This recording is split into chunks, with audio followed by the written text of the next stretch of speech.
What? You know where that's from? Gonna learn today. Yeah, you gonna learn today. All right, guys, welcome back to For the Culture. It's your boy Spin City Chris. And it's your boy Eli. And here we are back at it again. It's raining outside, bro. Yeah, it's nasty outside. It's My pouring. legs are wet. Yo, God just took a bucket of water and said, here you go. And it's been a while since it's rained in New York. True. So, it's been kind of sunny and my stuff. leg is wet. This is disgusting.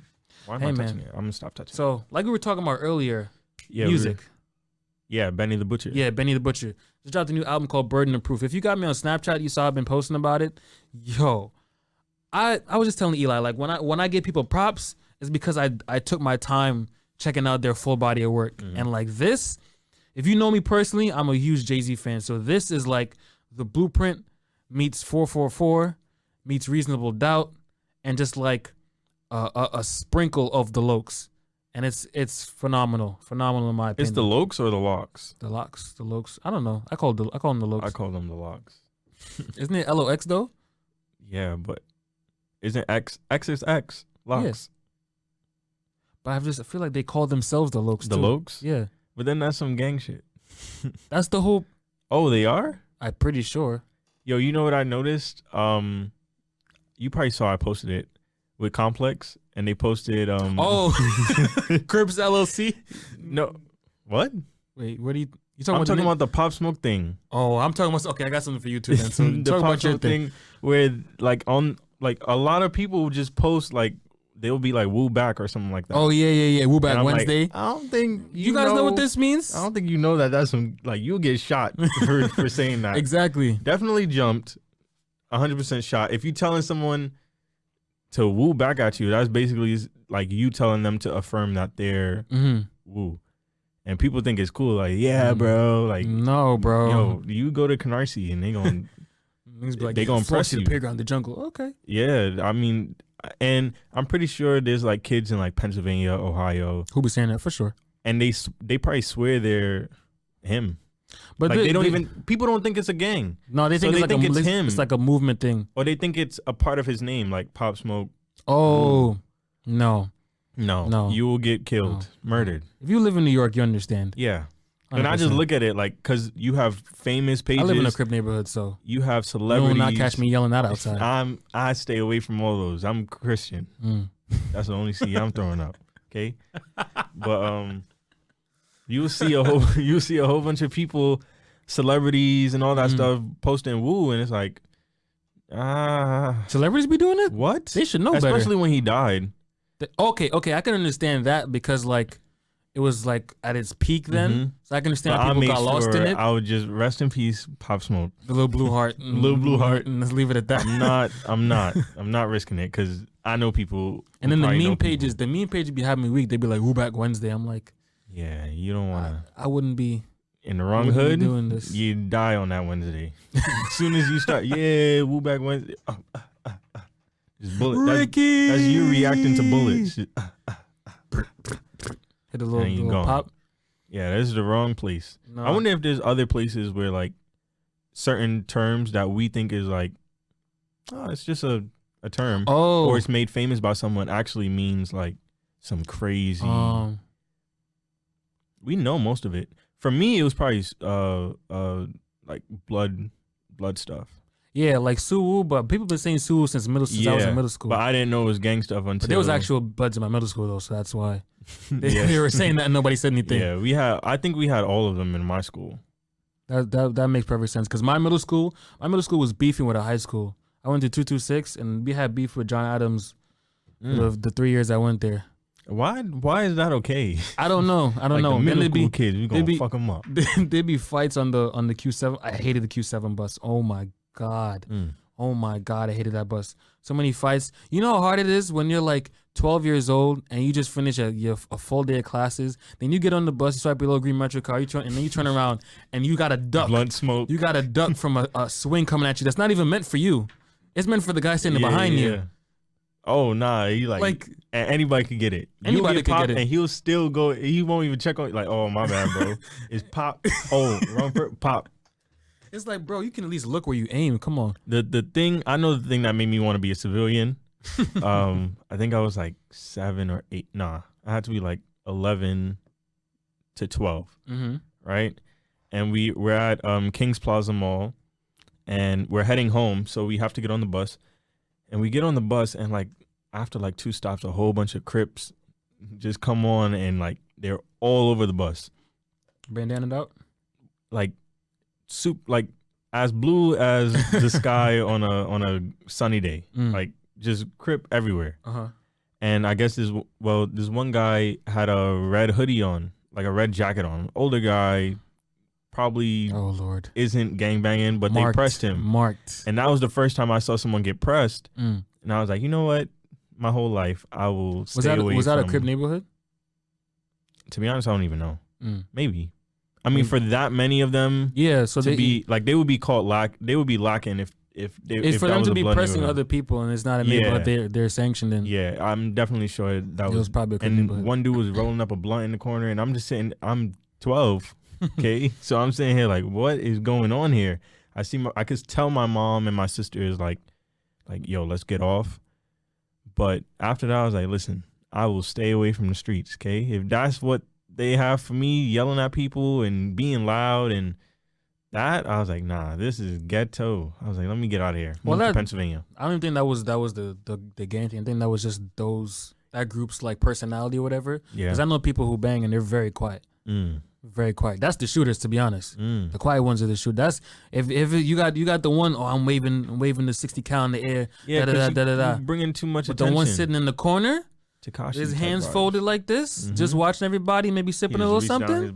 Let me just check and make sure you gonna stay quiet. It's tucked under the belt, my friend. Right next to the Tommy Hilfiger. No, but underwear. if you quiet, you probably got a belt on.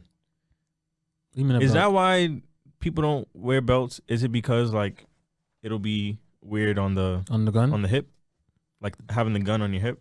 No, people been doing that since before. But people wear belts and put their guns there. Yeah, but most people sag. So yeah, I feel like that would be more comfortable with a gun on my hip.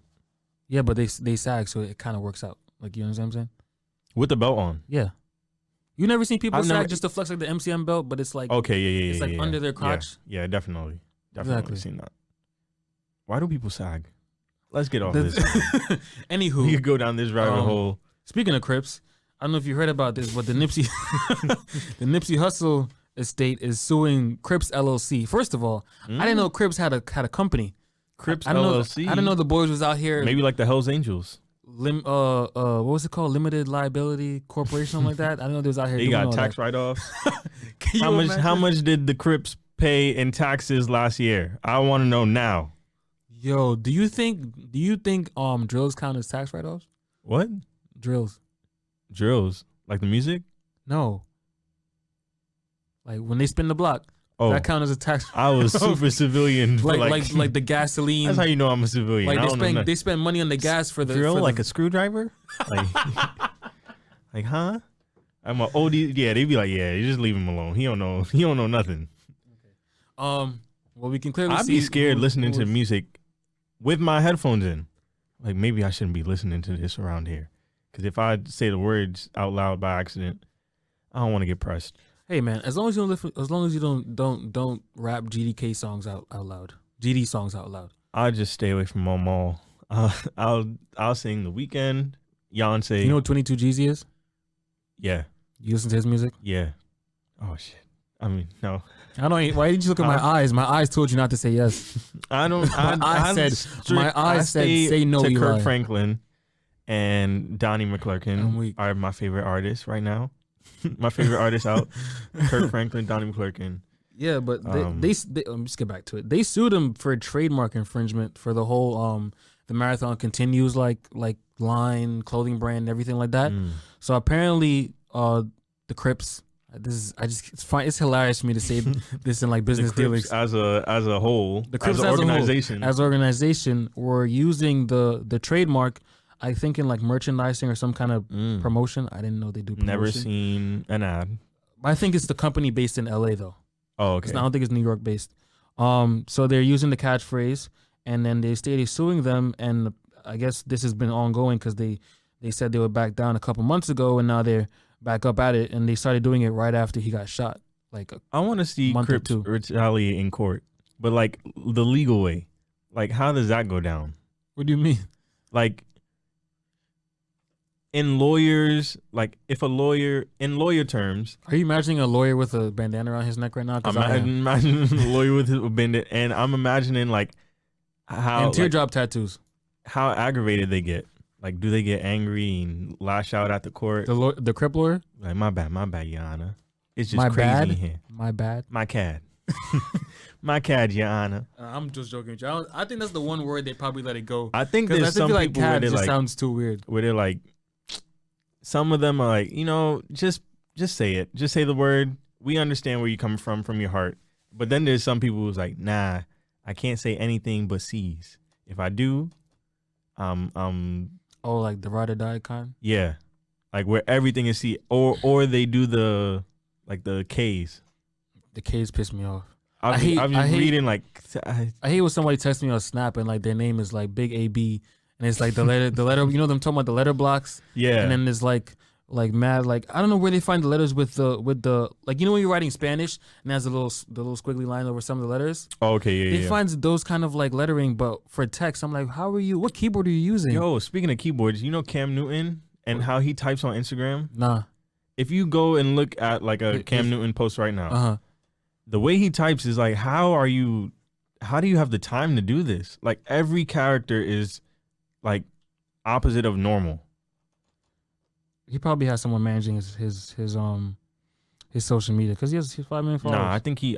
Oh, I see this. Yeah, I've seen people do this. It's so annoying. And I think it's like a website they go to and do it. Oh, okay. Has to be, but that's still annoying. That's super annoying. That's still him annoying and his hat is just. I'll be out here using like 1 to 3 word captions, and that still like takes time for me to think of something. Exactly. Or like every single time he really does that. And even when he comments, like if he's on if he's on the Shade Room and he's commenting, he's doing that. I'm like, all right, Mr. Newton, you ain't gotta do all that. Nah, just type it. Nah.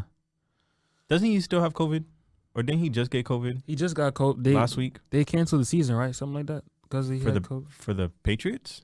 Yeah, something happened. They had to like do something because he got COVID. Ooh. You said woo? I said, don't do that to me.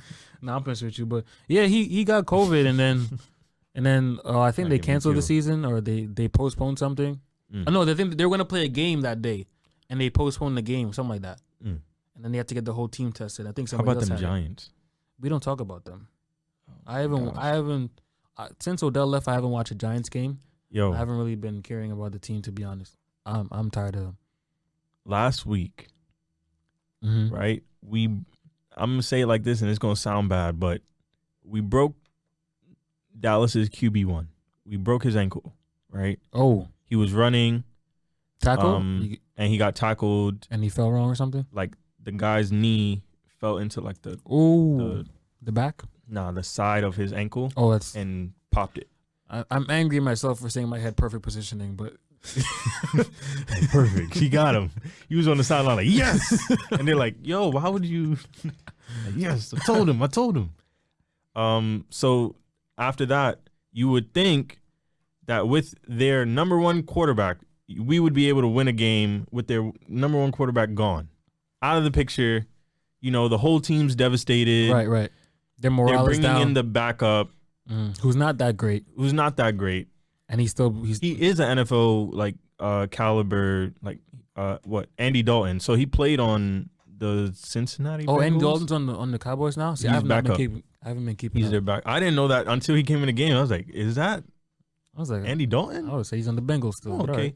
And first play got TD? smacked. Oh.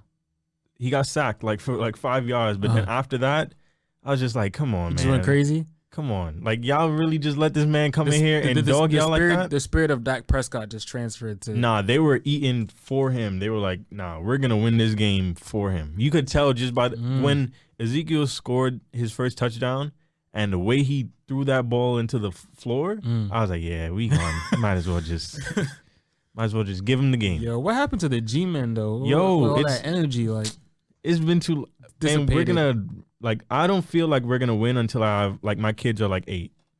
I don't even have kids yet. I'm negative kids, and I don't feel like we're going to win until my kids are 8. And then I'll be able to be like, finally it pays off. That's 20, 30 years. 20, 30 years.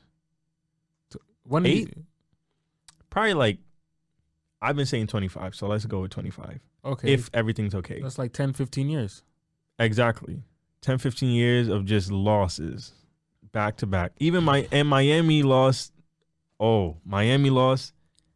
Giants lost, Miami lost, and who the Dolphins lose to? Dolphins.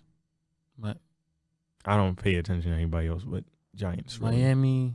What's the name of Miami's team then? Is it not the Dolphins? No, I'm talking about the Heat. Oh, see, you can't just switch sports like that and then I'm supposed to just follow you. You didn't even give names. You just said Miami. Because they're both Miami team. Never mind. That's like me being like, yo, New York lost. Like, you Knicks or Giants? What? Yeah. No, but the Heat lost. Mm-hmm.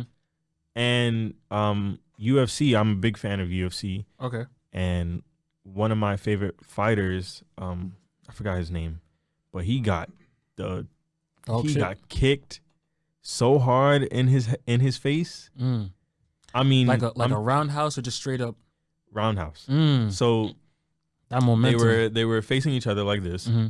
and like the dude threw a kick, and so he caught his foot, and which he did it multiple times in the fight. He like caught his foot, with his hand? Yeah, caught it with his hand, and then he would throw it off to the side. Mm.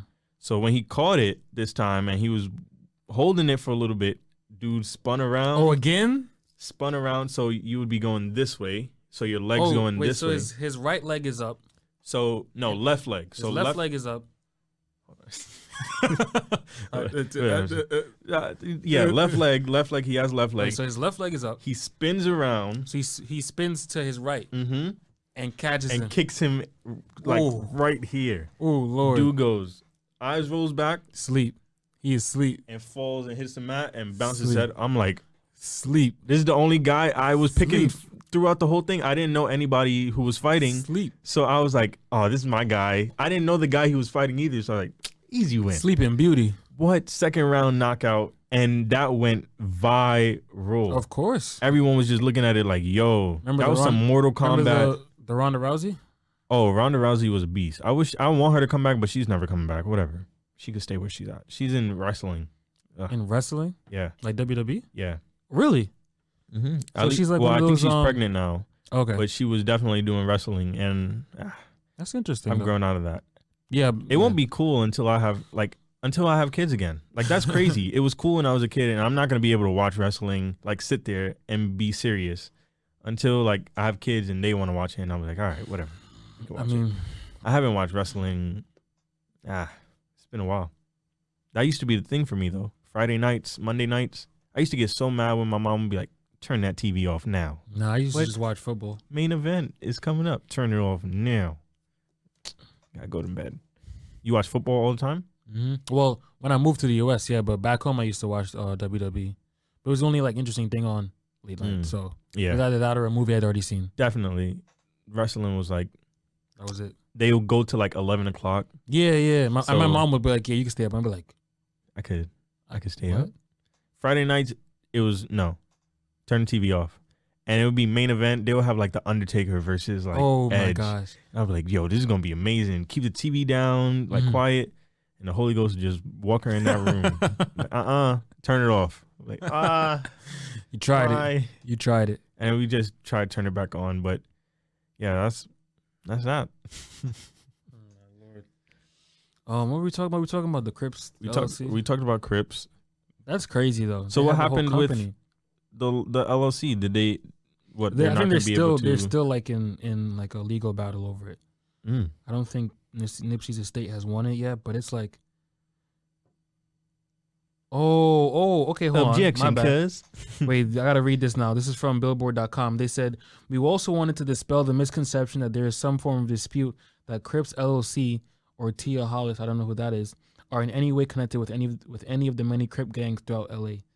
So it's like some. Oh, so it's not. And she also formed a company called Bloods LLC. So she's just trying to profit off of the inner city crime.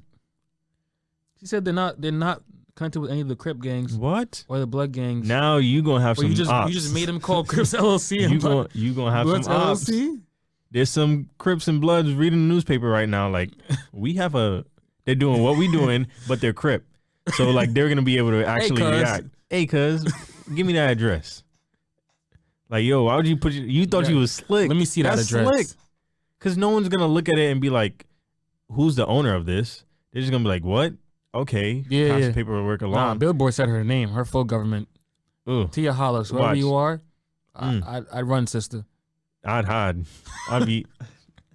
You know when they find you, you be like, I'm caught. Whatever. Like they open the clothing rack. Yeah, like you hide it in the clothing rack. You be like, all right, you got me. Let me just go. Have you ever stolen from a store? Don't incriminate yourself. Right. No.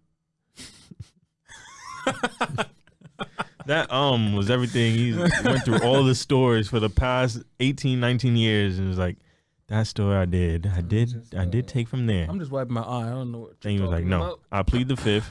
No. You know what I'm saying? Just checking the time. I have no idea what you're referring to. Did you watch that last game? Which last? For Miami and the Lakers? No, I didn't. Oh my gosh. That game from the first quarter broke my heart. Nah, they were under next. They were under next from the jump. LeBron was going off. You know before the game too, they had like a convo in the locker room like, "Hey guys, like we're the Lakers.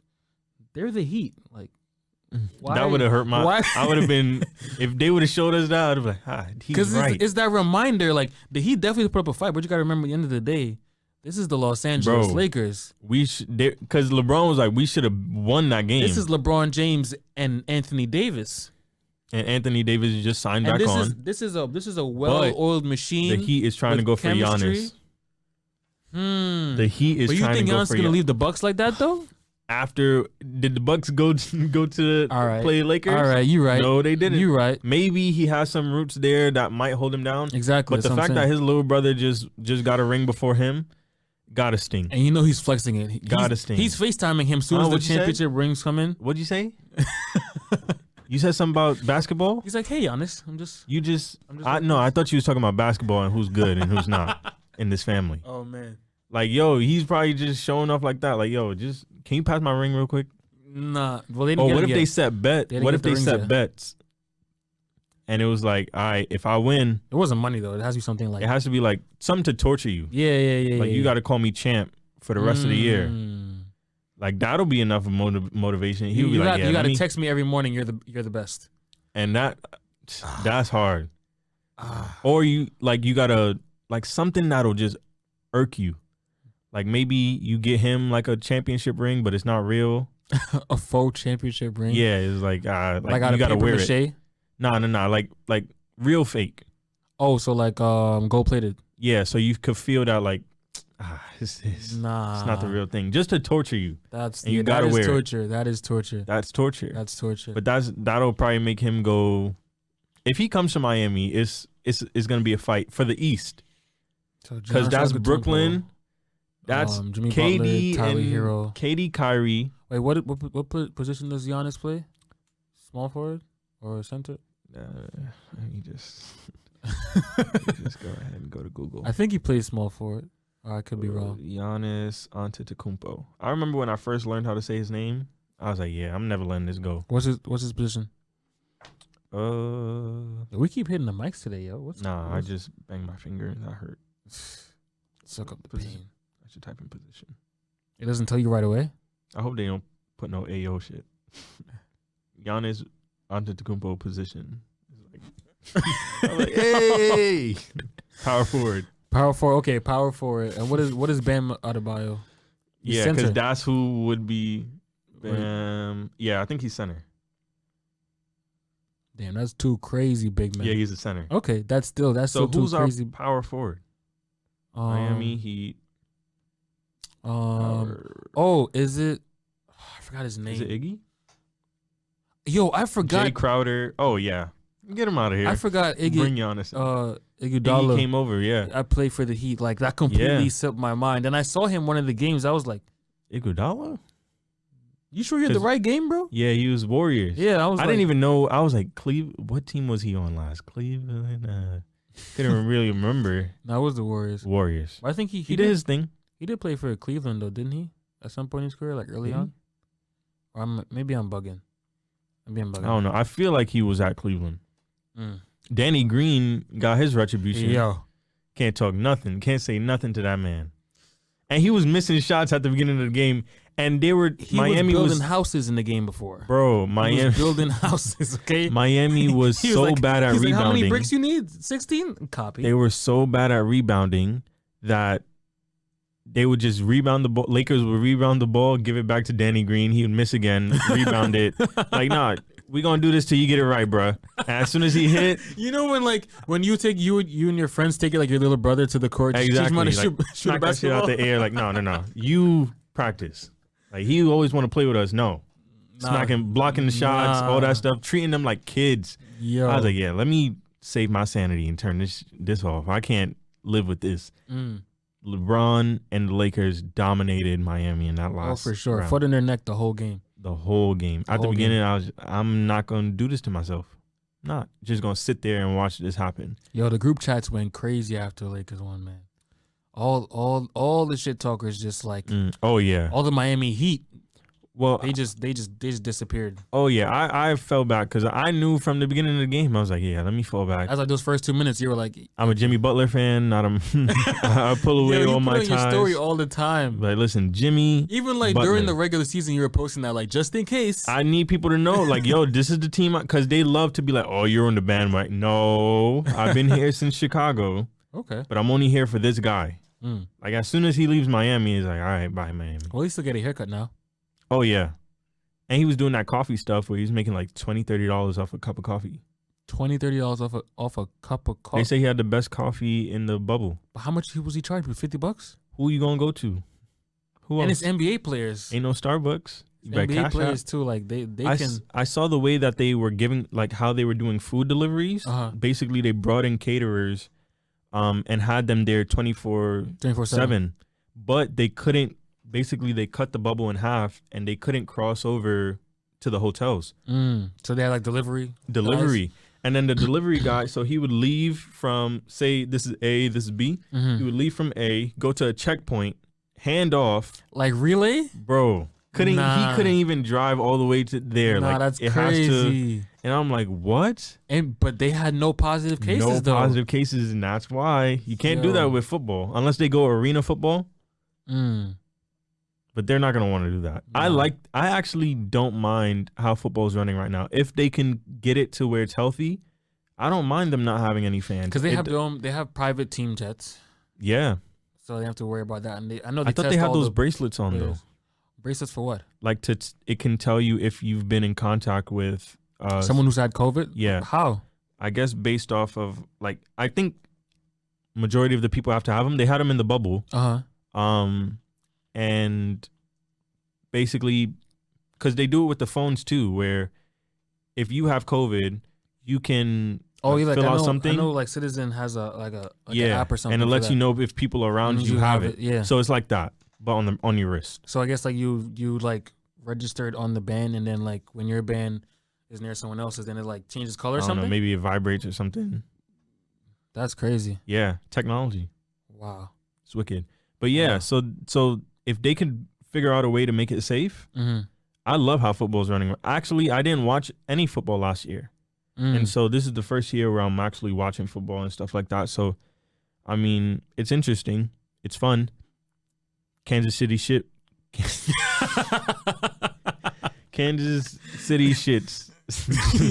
Kansas City Chiefs just picked up Le'Veon Bell. Like, these niggas is just going to win another ring easy. And Russell Westbrook's he's been in his bag. Russell Westbrook? What? Bag about what? Wilson. Oh, I was like, see, you keep switching sports.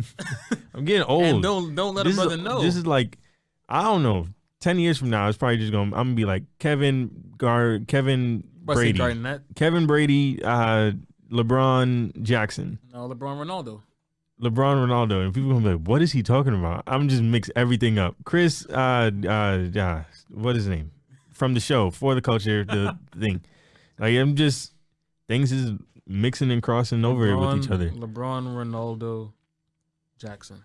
What type of old person do you want to be? What type of old person? I want to be the type of old person who, like, I definitely want to have myself established, like my businesses and stuff like that, for sure. But I also want to be like eccentric, but in a good way. Like, I want to be the shit talking uncle who keeps it real all the time. Yeah. But also offers like actual life advice you can use. Because I've had many uncles who tell me stuff, and I'm like, what is this? Yeah. What am I doing? Hey, with listen, this young info? buck. When you're walking in the line, walk straight. Exactly. Hold on. When I'm walking, like In a line. this old man just. What did he? What just are the say to ways me? there to walk? Listen, when you're walking left, walk right. What? No, Nah, that I'm don't make weak. no sense. I'm weak. But yeah, the way I want to be that old black dude. Well, not old. When I'm in like my 50s, I want to be like dude from Baby Boy, the dad, Baby boy. the stepdad. I forgot. When he was like, yeah, nigga. You don't remember that scene? I did Where, not watch Baby Boy. What? Yeah, I know. No, you have to watch Baby Boy. That scene is so hilarious. There's like 4 black movies I gotta watch. When he yoked him up, he was sitting on a chair just chilling, and then came up behind him and said, yeah, nigga, yeah. Call for your mama now. And he kissed him on the head. Yeah, you got. And Tyrese was like, you got. Yo, you got a bitch if someone does he that to kissed you. you on your head, and he's just reaching. He like you know how you can't stop it. He like, please, like just choking him out, and then he finally let him go. But I want to be like him. Okay. Because he walked around the house butt naked, like, and Tyrese is grown in the movie. Oh, I'm definitely doing that when I'm old. He's grown in the movie. You come to my crib If unannounced. you're grown, Unannounced. oh, unannounced, you're probably gonna see some ass cheeks. There's a high chance, or I'm gonna have them high waisted like boxers where I'm comfortable, and you just gonna see print. You're just gonna be like, come on, like what? You should have rang the doorbell. You leave the door open. Doorbell don't work. Nah. But I want to be that guy who barbecues and all that stuff. Are you gonna be that guy like when your kids come over like, oh, me and your mama was just damn it. They ain't gonna be able to. We gonna be on the West Wing. I'm trying to have wings. You're gonna have to radio over to me, Dad. Take the golf cart and come over. But yeah, just drive over here. Nah. Take the elevator up. The elevator up. Elevator up is gonna be nice. That's crazy. But yeah, I'll be seeing people post it like, oh, my dream home. Look at my dream home. I'm like, yo, that's too small. And that's my thought. Like, are you gonna have like all your family in it, or is it just? To be honest, I saw what's his name? He's a basketball player, retired basketball player. Mike Bibby. He has a cul-de-sac where it's his sister. It's like a gated community. Only his sister, his brother, and him. Big houses, huge houses. And they're all neighbors, and they own the land. That's far. It's gated, and it's just them. Does he have like businesses or something? Because no, Mike Bibby is the truth. So how does he just save his NBA money? Probably. Oh, and he has a deal with Nike. He has a closet in his house. He opened it. He was like, yeah, I can't let you guys in here on the video, but he was like, I'll just pull out some grails. And he has some shoes. I'll just pull out some grails. Like he was like, I'll just pull out like 2 or 3. I was like, no, pull out like 10. I want to see what you've had these shoes for years. Like he said, he'll just get boxes just coming in. Because I don't know what type of deal he has with Nike. He played for the Kings. Okay. When? For 14 seasons. I don't know when he started. He was like 90s, 2000s. He got drafted in 98. Okay. So 98 like to 2012. Oh, okay. Oh, right before the LeBron era, like at the beginning of it. And he was a point guard. Point guard for Sacramento Kings, yeah. Sacramento Kings. So yeah, so he has. Let me see if I can pull up the picture of his cul-de-sac. That's crazy though. Baby. Just him, his. You said him, his sister, and his brother. Him, his sister, and his brother. And he asked his mom. He was like, "Do you want one?" And she was like, "Nah." She wants to be by herself. That's how my mom be. She annoying. Yeah. Like ma, like you want iPhone? No, I'll stick to the Android. Like, yo, listen, upgrade though. You want to be stubborn. My grandma though. Like, yo, you want wireless headphones? No, I like them wired. Like, yo, why you gotta be so? Why though? Like backwards, and your phone breaking. Look at you, and she coming to me. Like, why does my phone? No. Nah. Plus the thing too, Can't like, tell you. You upgrade him, but then you gotta teach him how to use it. Oh yeah. Like we got my grandma Apple Watch. I think like last year, and she to this day, answer the door. Like, no, grandma. Not even like that, bro. I'll just be times I'm walking around and I put mine to charge, and then I'll just see her Apple Watch laying around. It's like, is this mine? She's like, no, it's mine. I'm like, when's the last time you wore this? She's like, I'm like, but you made all this fuss about getting it, and now you got it, and you like wear it once a week. and take it off. Like, it's supposed to be something like you keep on for like a long period of time. Exactly. Like, I'm tired of you. Get off. Just leave it on the floor. It's ridiculous. That was like $400, Grandma. You got to put it in a safe place. Let it charge. People scam for this. Uh-huh. And they'll take it right off your wrist. You ever seen like videos of like, or movies with pickpockets and the way they like slick with it? Like they'll bump it. Oh, my bad, bro. Like grab your wrist. Anytime I get bumped, I automatically check all the pockets. I don't even let you bump me. Excuse me, sir. Don't. No. And you could, I'm very observant. So for the most part, there's times where like someone will sneak up on me. I'm like, have you ever been robbed? Not like pressed and jump, but like knock on wood. No. Like pickpocketed. No, thank God. No. Okay. Yeah. Whew, thank God. Thank God. I like, even with this jacket, it has pockets on the inside. So most of the times I'll put my phones on the inside. I'll put my wallet on the inside. I like jean jackets that have the little thing. Exactly. Because if you do try to reach in here, all you're going to do is grab some chapstick and probably my keys. Everything's on the inside. Or I put my stuff in my book bag and then I put the zips to the bottom so that you can't just get it from the top. Yeah. Like that's a detail most people don't think of. But this is me like being like, I don't want it. Like, how do I prevent myself from getting robbed? So like even when I'm on the train and I gotta go to sleep, everything's tucked away, and then I'll like put my leg through the loop of my book bag and hold it so it looks like it's not secure to anything. But if you try to like pull on it, like it'll just pull my leg, and I'll be able to grab it back or something. That's interesting. But that one time where I saw that guy get pickpocketed and then snuffed in his face, I was like, oh my God. When is this? I think I told the story here before, but no, you didn't. I was I was coming home. I'm pretty sure from a concert, Danny's concert. And I was on the train with this girl, and we were heading to Jamaica Center. Okay, and we were gonna split off. And so we're talking, and we're standing in the corner talking, and this guy's sleeping. You see this guy come through. I see him out the corner of my eye, so I'm like, okay, like he's a big black dude, so I'm like, all right, let me just, not because he's a big black dude, but because he's a big black dude and it's 2 a.m. Oh, okay. Let me. What day was it? It's probably a weekend, so he's probably drinking. You know, they love start drinking. As soon as Friday hit, they're like, yeah, you know what time it is. Like, on the shift why home, you gotta wait till Friday? On the shift home, you see them with the little brown paper bag in the corner of the bus. Like, 2 of them. Oh, I saw this guy down, like he pulled out a fifth of tequila and was drinking it, and then he just started talking about, yeah, my wife divorced me. At least it wasn't a Ford Loco. That's why you drinking like that. He was telling you about his? No, he was telling someone else. Okay. Like, I guess he offered them some, and they were like, nah, I got my own. I was like, L-I-double-R, what is going on here? That was L-I-double-R? Yeah. Nah, that's wild. The fact that the dude was like, nah, I got my own fireball right here. Yeah, I'm good. But I think they took a shot together. They were like, and then he was like, cheers, man. Yeah, and then he was like, yeah, my wife left me. And the other guy didn't want no part, so he's like, "Ah, man." And I'm sitting behind him like, "Don't do that to yourself, yo. As long as you didn't hit him with yourself in a hole." When he hits him with the, that's crazy. Like, damn, my wife right here. He just popped the bottle. Yeah, and he just finished the whole shit. I don't know how people do that. Just walk up to you and start telling you they business. I heard if you work in retail, that happens a lot. Oh yeah, I learn a lot about people. You'd be like, oh, ma'am, your item is $9.99. Oh, and my son, you know, he almost killed himself last Thursday.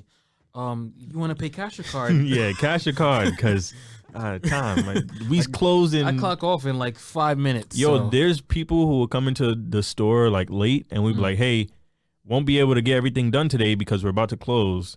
But we'll try to do what we can, and they'll let it drag, and you got to stay there with them. Past closing hours? What? And sometimes it gets to the point where I'm like, listen, it's time to go, and we got to go. That's all I got. That's all I could tell you. And they'd be like, wait, no. But how do I? And I'm like, I don't understand people have such a big deal with iPhones, like upgrading. Because people don't what like, do you mean? Like, is it really like a real process? Like, if I go in to upgrade my phone to the 12, right? Like, how long would it take? 15, 20 minutes. Exactly, tops, right? If you're with someone good. It shouldn't take that long. Just transfer the iCloud data. Nah, but what people get stuck up on is when they come to my side, and I'll speak in specific general terms, so because contracts and stuff.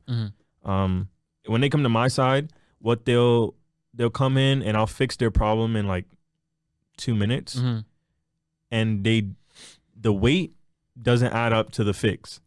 So it's like there's a long line. Because especially with COVID now, right. Everything is extended, and it takes longer to get a session. It takes longer to book appointments. So people will come in after 3 days, and you got to wait on a 20-minute line. Oh yeah. Just to sit down with me and be like, oh, well, you just had Do Not Disturb turned on. And then so they just go through it like rage. They be like, nah. Oh, so my phone does this also. So since we here, let's talk about the fact that the screen starts. And I was like, gosh. Honestly, I just put out my wallet. Like, my wallet has this hole in it. Can you stitch? Do you have stitches or anything like that? Yeah, needles and thread. People come in with their AirPods. Like, it's just very low. Like, oh, well, maybe you got to clean it. That's all you got to do. Just clean it out and you'll be fine. And then they're like, what I've done is. It's only way I be saying I have to fight somebody. And you don't have to clean it. The AirPods? I'll clean it because I'm like, you waited, and I'm thinking about that. Other people was like, yeah, you just gotta clean it. So session's over. All right. And like, but people get annoyed off of that. Of course, yeah. So I try to balance it out with like giving out tips and helping them as much as I can, and then letting them go. But that's probably for me, it's probably the biggest thing I've seen. Or they come in, they expect to get a new phone, and we tell them it's $600 because you cracked your phone. Oh, they think the Apple Care will like. Or they think like, oh, but I have limited warranty. I'm like, well, let me explain this to you. Limited warranty is this, and Apple Care is that. Yeah. So it's two different things, bro. And then they were like, but what does the warranty actually cover though? Limited warranty covers anything that's outside of physical damage. So like virus? Or like if you have like software issues and you come in, there's more of a chance of you getting help with that than if you came in and didn't have any. Like if you come in and your screen's glitching for no reason, there's more of a chance of you getting help without paying than if you came in and your screen was cracked and your screen is glitching. Because now it's like, well, we don't know which one caused which. Yeah. So limited covers like if your phone's in great condition but it's acting up, then you bring it in under that. But it's only 1 year. So people get out of that 1 year and then they're like, they forget. Yeah. Let's get over this before I get fired. We were supposed to talk about all that stuff. Like, I'm sorry, y'all. Sorry, guys. So where we at? How's life? I saw you been in the studio. Yeah, man. I got. See, damn, I don't want to say this, and then I have to hold up to my word. I do have a song. Got some stuff coming out? I do have a song dropping next month. There's one for sure. It's already set. I'm trying to get another one going, but like, basically, I'm just gonna break this down to you guys. Like, when you see somebody say, "Oh, I got a track dropping Friday," that track has been basically done. Like, let's say it dropped October on a Friday. It's been done since July. It's literally been done since July. So what causes it to slow down? It's like you got to get cover art done, and then the bigger the artist, there's a lot more going into it. That's their cul-de-sac. That's fire. The bigger the artist, there's a lot more going into it. So like for me, I'm small scale, so I just got to do my little blog promos, some Instagram promo, get the cover art done, and that's really it. And I just push. But for like the bigger artists, if they're signed to a label, oh my God, that's like bureaucracy to the highest, because then they got to get it through all the platforms. You got to do like 3 interviews before you drop it. You got to. Oh really? If it's like an album and stuff like that, definitely interviews. If it's just a song, then I'd say like go to a podcast or something real quick, or like if you do a show, mention it, things like that, or just do a freestyle on Sway, and so like something to help gain notoriety behind your name. Or if you're like some kind of artist, just be dumb and people see you a lot. Like if you do something embarrassing. Exactly. So, but like for me, I'm small scale, so everything for me is it's still a lot to do though. Still a lot of work. Yeah. Still like I doing it yourself. Everything. Well, not everything, because I do have someone that does my cover art and like all the visual promos. But he's really good with that. Like, and his turnaround time blesses. Because let's say I need a track done, I need to submit it to my distributor by tomorrow, and I can hit him up today, and he'll have it done by tonight. And because I'm very specific of what I want, is on first try, he got it done.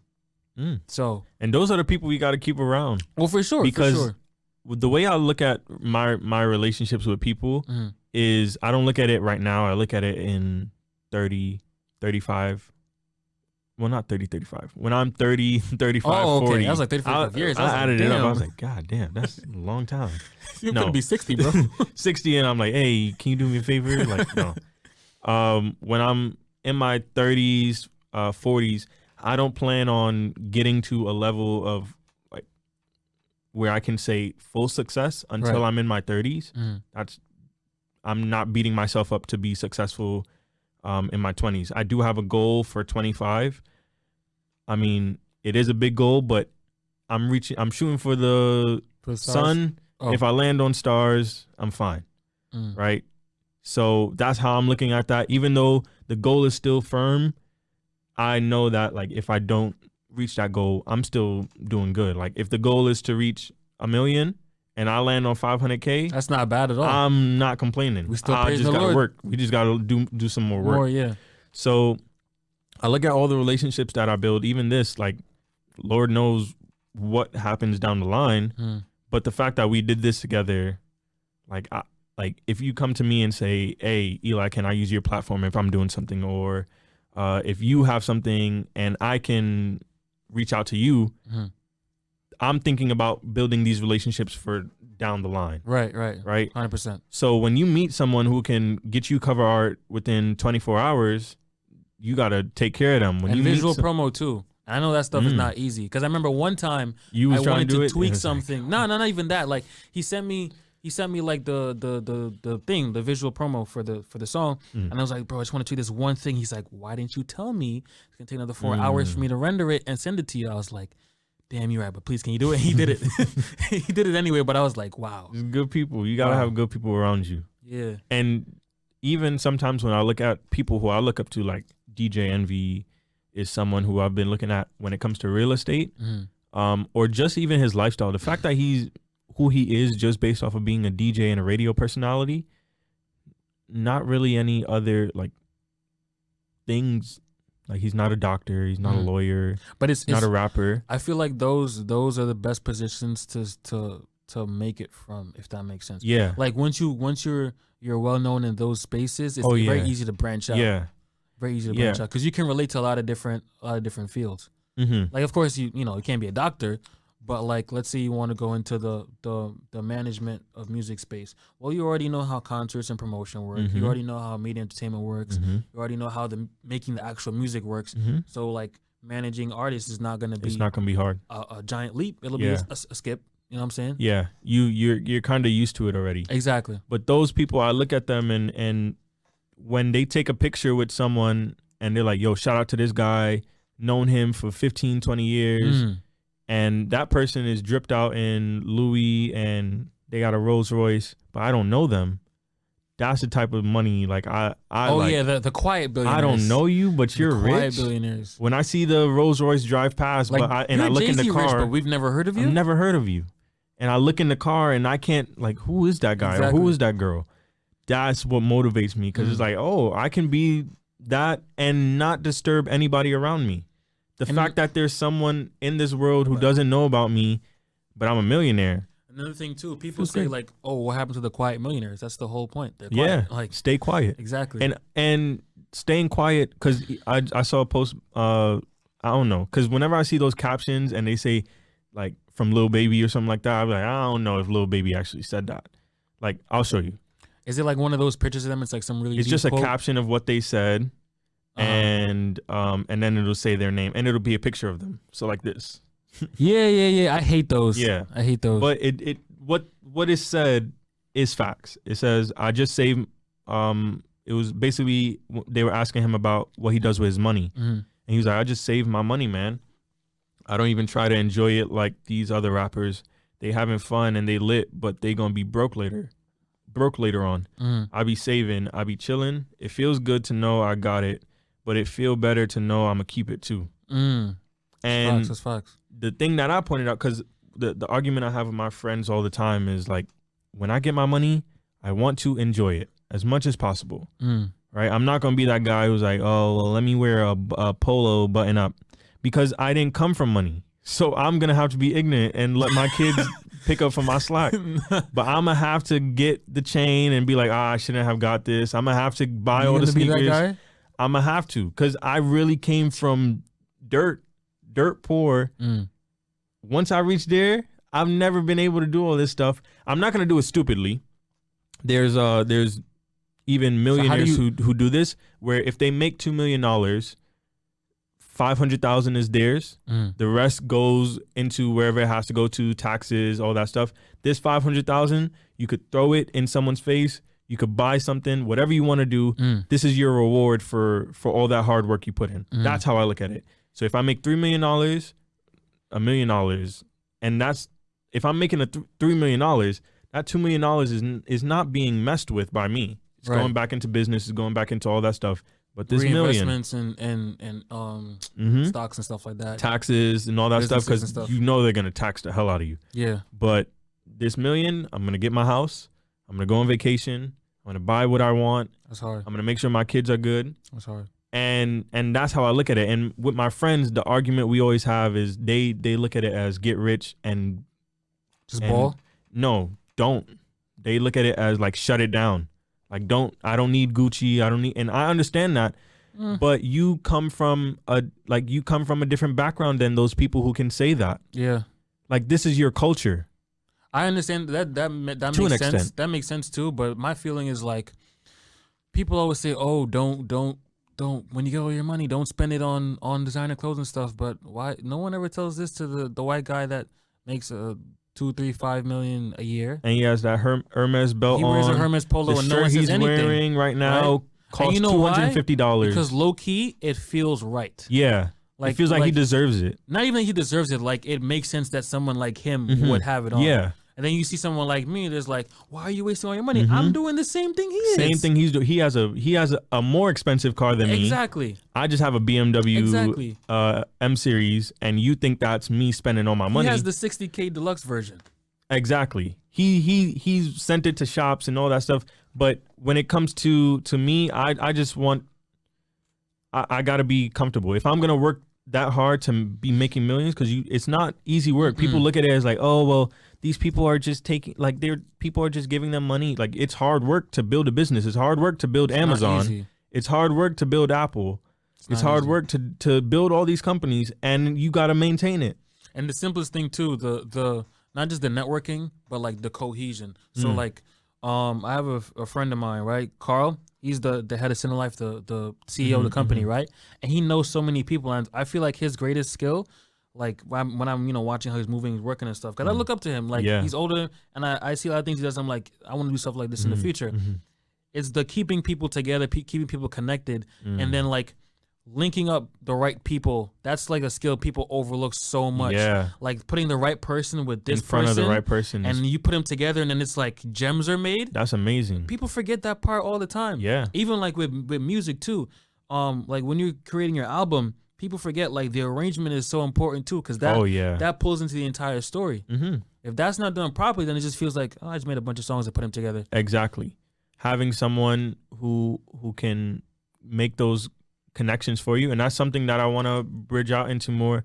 I'm very introverted, and we talked about this last week. Yeah. But I experience it so much, like especially now. Like I'll even have people walk up to me, and just start talking to me, and especially since they know what job I do. Oh yeah. Or if I do tell them like, hey, this is what I do, it springs the craziest conversation. They just want to know more and more and more about what I do, and you got to get used to I'll be awkward.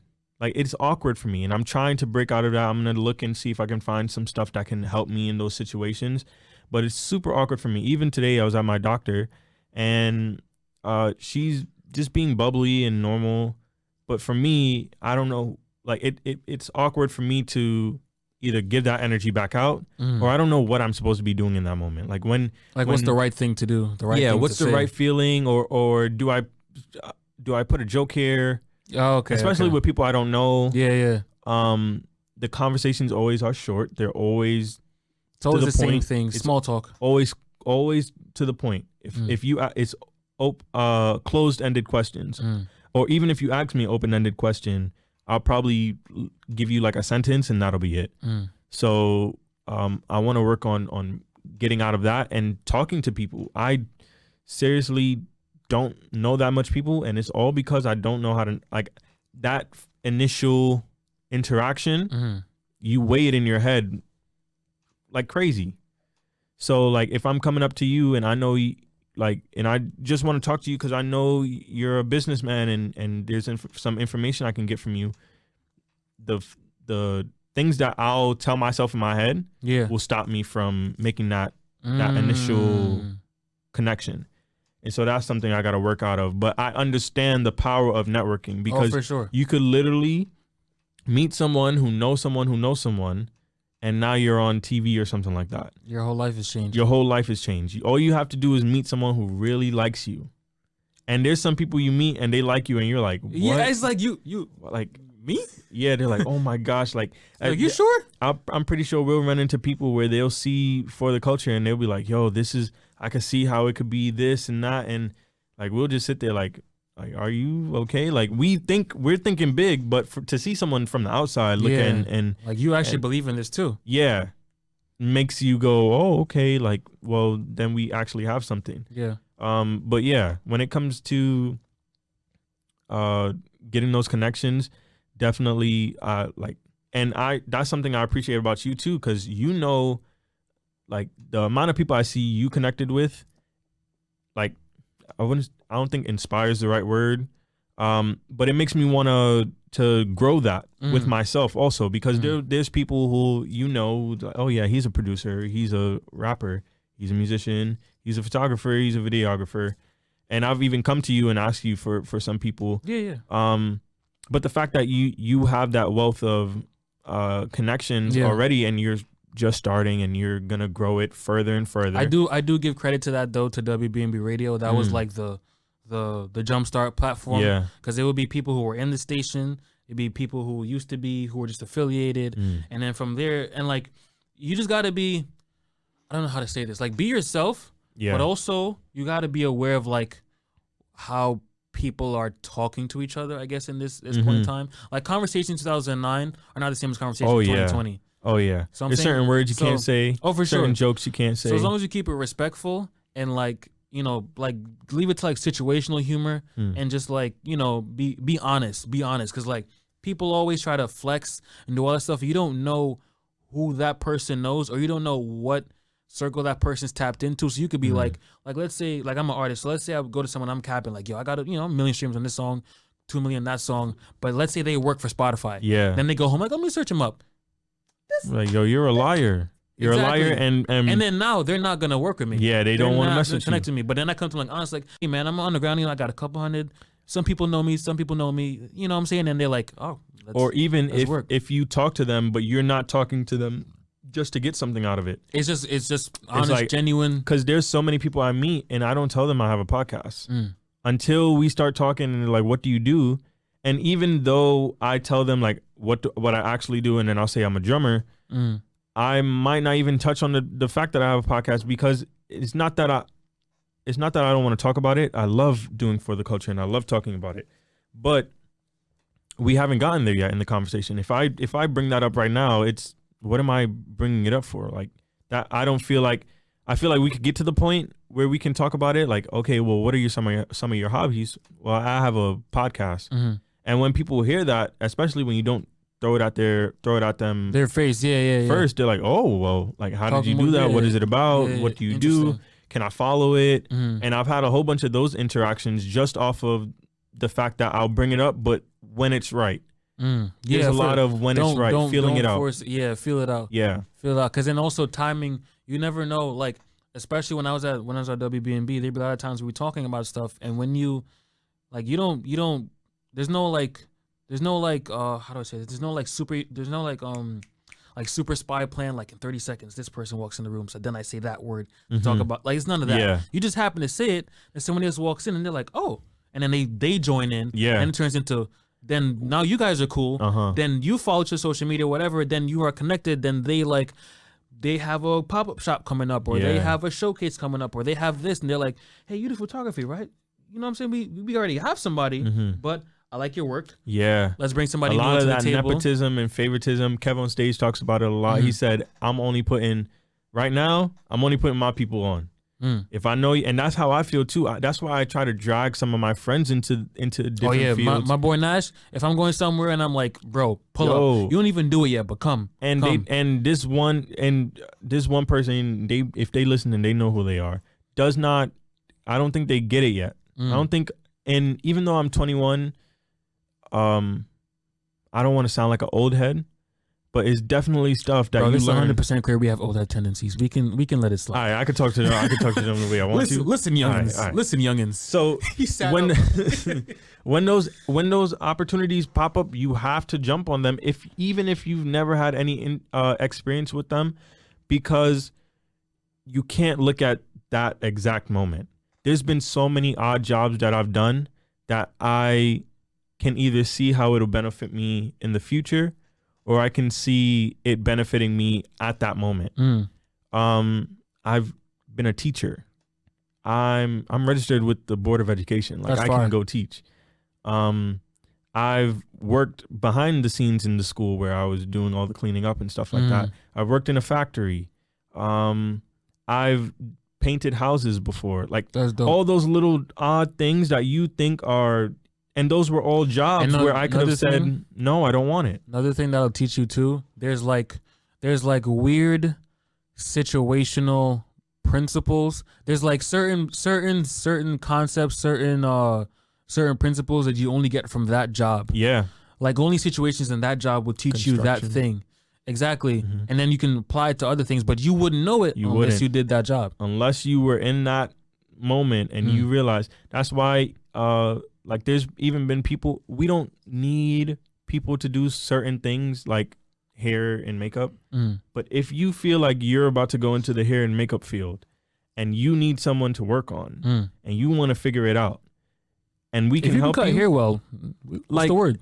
But things like that, like, but you have to look at the opportunity as exactly that, as an opportunity. Yeah. Like, take it seriously. Take it seriously and don't turn it down just because even if it's small or even if it doesn't pay well.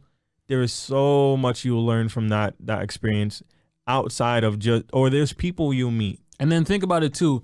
Let's say you get on the Wendy Williams show to do her hair and makeup. Do you want that to be a starting point when you don't know anything? Wow. And you're just coming in. Point. You're just coming in like you have all the build that portfolio. You have all the not the portfolio. You have all the damn English. What is that? You have all the I'm just saying, like, I don't know. Like, the principles. You have all the educational stuff. Like, you know it by the book. On paper, you're good. Yeah, but that street knowledge, you don't have it yet. You don't have any of it. And that working in those small places build that up. But you go into a big spot from the jump, and you could be lost on the first day. Because you could do Wendy's hair and not talk to her the whole time because you're nervous. Right. And she'd be like, she did my hair good, but I don't, like. The vibe was weird. Yeah.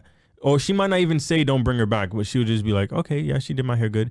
But then if you got someone who comes in and they're able to talk to Wendy the way that Wendy isn't used to being talked to, because people was like, oh, Mom, let me back off. Yeah. Let me not say anything to her. If you're able to come in there and talk to her about life and, you know, y'all able to gossip and stuff. If you're able to relate to her. She's going to be like, you know what? Yeah, bring her back. Yeah. Next time. She did my hair great. And she knows how to conversate. So I don't mind having those 5-10 minutes to talk to her. Exactly. Bring her back. Or even if she doesn't, you left a good impression that 5 years down the line when you do run into each other, she's like, oh my, are you still doing hair? Or if you say, no, I actually own my own salon.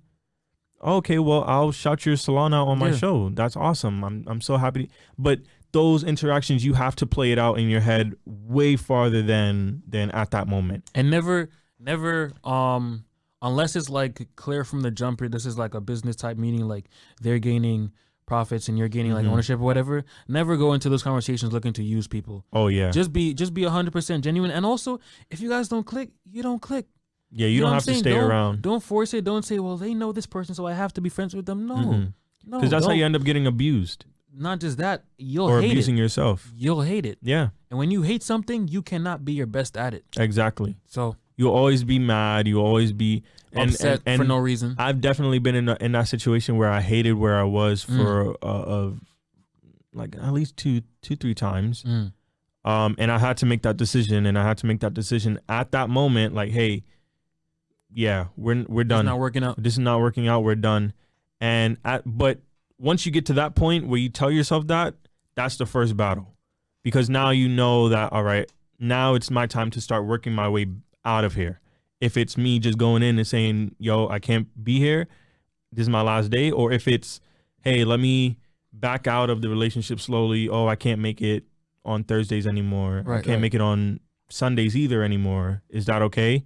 And slowly, like, but if you're in a situation where you need to get out, once you tell yourself that, like, hey, yeah, I need to get out of here. Yeah, that's the first step. Next steps is hard, but you've crossed that first bridge. And so that's a lot. That's one thing I've noticed that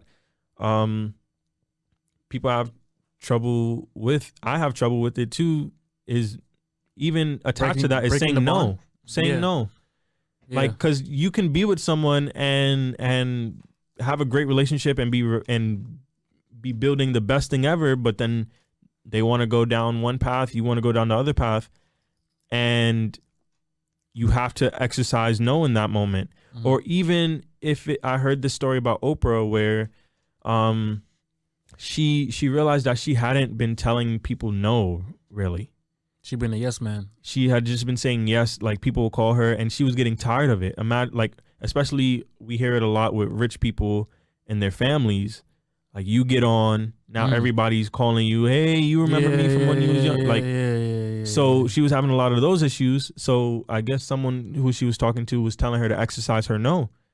And she said the first way she did it was someone called her about charity and was like, hey, do you mind donating to this charity or being a part of it or something like that? And she just, no reason. It was Tyler Perry who called her. And for no reason, nothing attached to it, she just said no. And just to start it off, like to be able to say no for the first time. Do you know what Tyler's reaction was? Or he was like, okay, just and that's the best part. He has to go and find someone else. Not just that too. People, I hate when you do it and then people are like, well, you're fake or whatever. Like I can understand. There's so many factors that play there's certain people in my life, when I get on, you on regardless. Yeah. Like it's a given. And it's scary too sometimes, because there's some people where you question integrity and you question loyalty, and it's hard to test that, especially after you tested it once and it went through, and you're like, okay. But if you're like, as you go on, loyalty wavers and trust wavers. Some people hate you but still want to see you win, and because they know you got it, and they'll know they get put on too, but they still don't like you. They know you're going to floor 12. They just want to get to floor 8. That's all they want to do. And all you got to do is take them from floor 1 to floor 8. They can hop off. They're good to go by. They've made whatever they made off of you and they're ready to go. You have to be able to either see ahead and see, like, and it's okay to have people use you, and it's okay to use people too. It's a natural, it's human instinct. It's not always bad. It can be bad, but it's not always bad. Because if I need you, it's a give and take at times. Sound engineer, it's not an instantaneous give and take too. Exactly. Like, you might need a favor from me, and then I ask you for a favor 3-4 months from now. Exactly. Like a sound engineer and a musician. That musician probably doesn't know how to run the boards the same way that sound engineer does. But they rely on each other. And if you look at it on the most bare level of it, it is using this person. And they keep, if you're paying them, it's a different scenario. But if it's a mutual just agreement, like how we have, where I'm not paying you, you're not paying me, but we're both moving in this one direction, we're both relying on each other to move this forward. So that's why we text each other and say, hey, can we push promo, or can we do this, or hey, communication. Can you look at communication? But we're using each other in a way, because I can't do this by myself, and I don't know. I can't. I don't want to say, I don't want to speak for you, but so we're using that energy to push us forward in a good way. It can go bad, but it's it's up to us to look ahead, see this person, and say, okay, let me at least get as much out of it as they do as they're going to get out of me. Okay. Or let me get as much out of them as they're going to get out of me. Or let me, like, if it's an assistant. I think yeah, you can ride the coattails if you're coming on because you know I'm about to buzz. Yeah. And you know I'm about to break. Fine, stay on. And then when you get to that point, I'll just get another assistant. But then there's some people like your friends or your family where they see it before you do, and they start turning into wolves and stuff like that. And you have to just be able to look ahead and see this person on my left. Am I going to be able in 5 years? How do I feel based off of their actions? You know, this person, how are they going to react when there's $1 million contract in front of me and I say no, and they think I should have took it? Like, you're going to have to play those situations out. In those situations, for me, I think that's a lack of respect for the person who's coming up, because you're the one putting in all the work. You're the one, you know, like everyone's asleep and you're still up putting in the work, whatever your trade, your craft is. So when you turn down a deal, you're not stupid. It's not like you just didn't want $1 million. Like, you probably see a bigger opportunity. I can make $1 million in 2 years if I push myself. This person, like, let's say this company comes to you for your product, or whatever, and they want ownership, and the person's like, yo, it's 150 mil. Like, oh my God, you should take in the deal. And then you're like, no. And then in like 10 years, you made 250 mil. And then they're like, oh. But they don't even they don't see it. They'll see you say no to that 150, then see you become a millionaire and like be like, oh, okay, you did it, but still hold you to that $1 million contract. Yeah, I still think you should have took it. Or I made $3 billion. Like, what? Like, I've heard 50, and that's probably one of the stories that stick in my head. His book has given me, his book and 48 Laws of Power have put in my mindset how to, because I didn't grow up with like street knowledge and you know, people telling me little stuff in my, hey, young buck, when you walking down the street, walk left and right. I ain't have none of that. So I just had cousins give me womanizer problems. And my pops. Look at her like this when you do that. Not even it's that. Yours. My mom, she just. I don't want to get into that, but she's basically worried I'm gonna turn out like my dad. And I keep telling her I'm not, and she's like, when you brush your way, she be like, oh my, he going just like your father. As soon as he go like this, yo, chill. Like, wow, you really an F-boy. It's not even. Wow, my son's a. Nah, that's hilarious though. But it's not even that. It's like I might mention I was talking to somebody and she's like, well, what did you tell her? Treat her good. Wait, how you know I ain't treating her? Exactly. You just assume I'm out here just like, she being on me.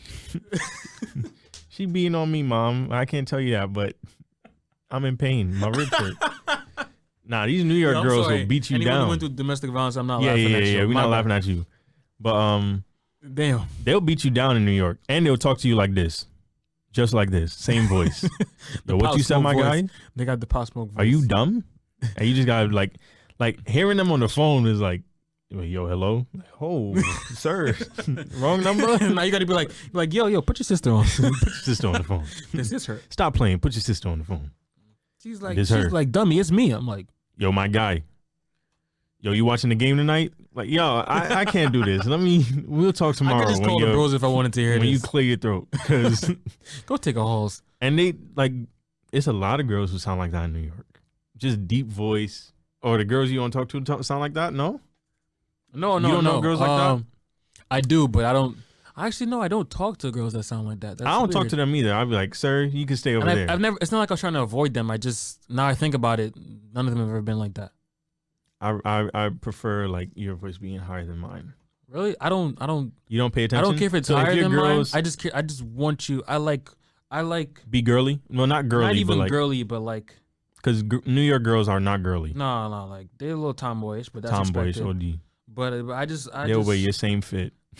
Y'all both step out shorts, a white tee, basketball shorts, a white tee. She got the sports bra on, so she look like a. I ain't gonna say the word because it's offensive. And the Nike Elite socks with some Crocs on. Exactly, and you're like, yo, this is me. She's like, is that my shorts? Are those my I like clothes? I like when a girl starts picking up either my lingo or things that I like. Things that I do. The lingo thing is cute. Like if you start not dressing like me, is I just wear all black all day, so you're probably dressing like me already. But definitely, if you pick up my lingo, that's probably number one. Like, oh, you say that too? Like, no, I say it from you. Like, oh, even better, because they like to cap and be like, oh, I've been saying that before you. You lying, man. Ma'am. Sir. Ma'am. Sir. Ma'am. Sir. Remove the cat. They gonna be replying to you, sir, sir, sir. We can do this all day. Like, yo, hang up. Now it's like, yes, nigga. I hate that one. Like, yes, womp. Oh my God. I don't even know what that means. Yo, the womp thing gets me tight when I go on Facebook, yo. They use Oh that my for everything. Lord. I've been wanting to smack some Nikki people had through. her baby. Womp. Like, yo, what is this? Is it like a car horn? Like, is it what specific sound comes with this? I'm imagining like Monsters Inc. characters every time I hear womp. I don't know. I'm imagining like womp womp womp. Like the sound effects? Like womp womp womp womp womp, like that. But I don't think it's like that, because if I'm reading Facebook and it's like womp, it's like an old Italian like woman womp dragged out. Bruh. Yeah, we could go ahead and cut this. Bruh. But they beat us up. And what y'all was saying about us? Womp womp womp. Womp, period. Womp. Period, womp. Like, yo. You gotta And they hit him doing with this. They doing this to your neck. they holding you by your hair and doing this. Like, yo, they're evil. You gotta watch Baby Boy, yo. You gotta see that yoke up scene. Yo. That is hilarious. Oh, this man got me crying right now, yo. Womp, period. Like, yo, my neck. And they got the long nails too.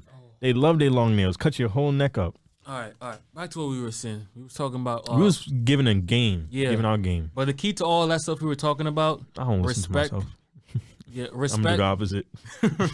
Respect. Don't do drugs and be good. Turn over to just start doing drugs. He says don't do drugs while he's rolling up the blunt. But Hey, don't be like me. respect, communication, Mm. yeah, Connections. Don't turn down opportunities.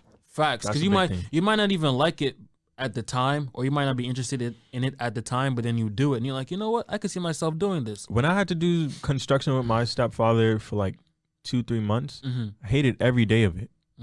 Every day.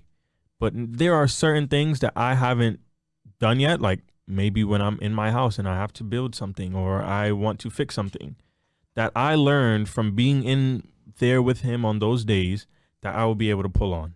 And you got to think of it like that. And even if you don't think of every moment that you're doing like that, just think of endgame at all the time. Don't think about, you shouldn't be thinking about right now. You shouldn't be thinking about 2020. 2020 is over for me. Yo. For the most part. Yo.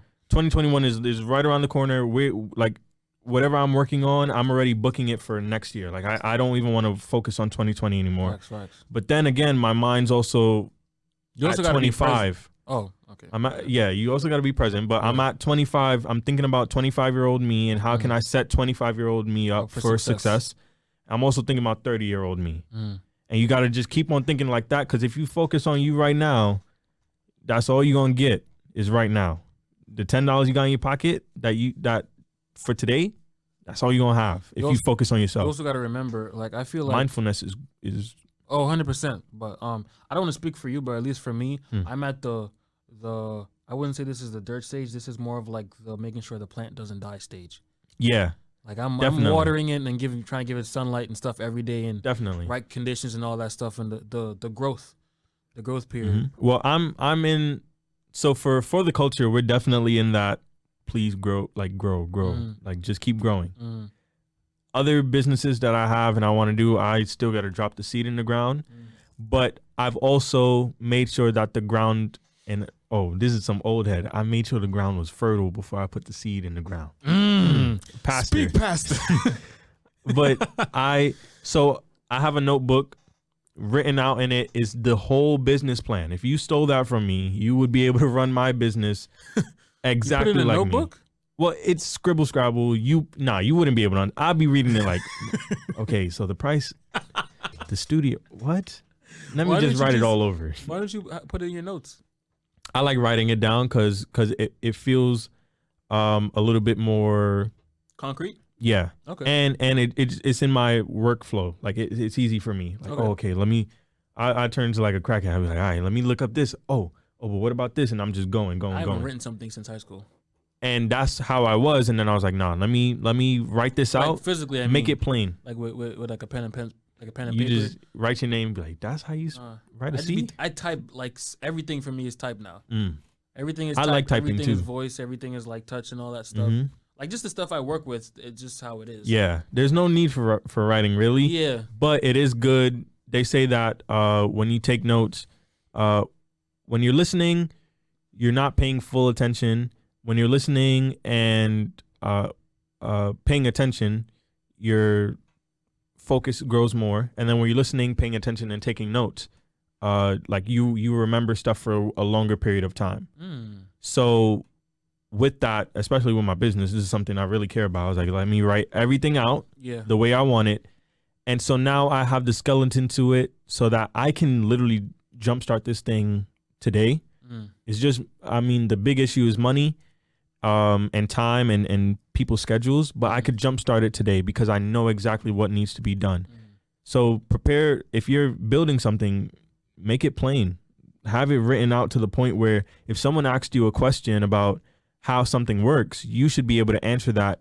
And also, we know everybody wants to be a trendsetter. Everybody wants to start a new wave, but there's nothing wrong with looking at what's working right now. Yeah. There's no issue. There's nothing wrong with that because there's a reason it's working. Exactly. So, and you can really, like, there's people like Andrew Schultz, Kev on Stage, 85 South Show. 85 South Show. People who have pioneered for podcast space for my age. When I was getting older, I started listening to 85 South Show. I listened to the first episode of them back in probably like 2014, 2015. So I've been with them for a minute. Damn, I was starting high school that year. Yeah. That was my second year in high school. Or maybe even the year before they started, because I was, anyway. It was a while ago. No, it was my second, my junior year. Okay. But they laid that blueprint, and now they talk about it. This is how you do it. This is exactly how you do it. This is how you get people to look. This is how you get brands to look. This is what you got to do with your contracts. This is how you got to. So everything is laid out for you, and there's nothing wrong with taking their information and just running with it and doing better. And that's what, when I look at For the Culture, that's a very important part. People like do it better. Do it, not just do it better. Jump over the holes they fell in. Yeah, That's a gem right there. If they show it to you, remember that. Jump over the holes they fell in. If they show it to you, or sometimes you might have to do the research on your own and figure out their losses. Sometimes they're not going to tell you. People don't like telling you when they lose. They like telling you when they win. That's why I ask people, like, I ask people about failures a lot. And I'll ask you, like, okay, what would you have done right? There was a 76-year-old man who came into my job, and I asked him for advice. Excuse me. And all the advice was based off of his past failures. Don't do this. Don't do that. Stop eating this. Because he's telling me how to avoid, and I got to listen and avoid those potholes. Yeah. That's a big thing, to really listen, or even look at their story and figure it out for yourself where they failed. If that's a field you're going, if you want to be a rapper and you see that all these rappers are signing 360s. Oh, I'm dodging those. Why are you signing a 360? Plus, not like, I understand, like, you needed the money, like that advance came in clutch. I get that. But now you know, if I hustle, if I stay down a little bit longer, it could pop. And even if it doesn't pop, I'm happy where I'm at. If you like, let me give you a little. This is a very slight gem into the music industry. Yeah, like when you're doing independent, streaming is not your main source of income. Do not get caught up in that lie. Okay, that's like out of the top 3, top 4, that's like the bottom of the list. Okay, your main source of income is from shows and from when you're independent and you're small, it's from shows and merch. So work on those two. Like, try and network to get small shows and eventually into bigger ones, and try and do merch from, like, I wouldn't say super early on, but when you have an established core following of like a couple hundred people, give them something. Because then another thing too is that you can always spin those back. Like, let's say you're an artist been out for 15 years, and in your 3rd year of being an artist, you drop merchandise. Then and then in year 10 or year 12, you bring it back. Like, hey, we redesigned this. Then that's like, oh my gosh, the OG stuff. Or if you have the OG, if you have my OG hoodie, you get to your VIP tonight. Exactly, and then all those things too, you can turn that into a merchandising company. And if you set it up right and you have a solid business plan, other people. Not just that, you can get business loans from banks. Yeah. and pay yourself for your merch. Your merch is making money. Don't let taxes know you're paying yourself. For sure. Write it off. I ate today, write off. For sure. I slept in a hotel today, write off.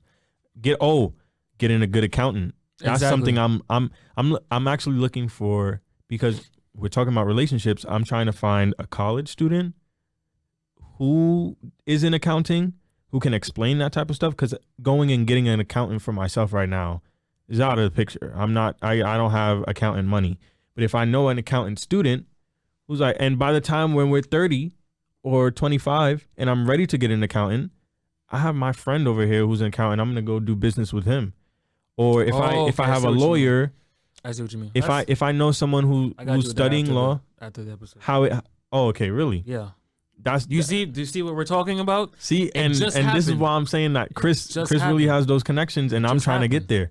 But all those little things, like, Black people don't really know about getting an accountant.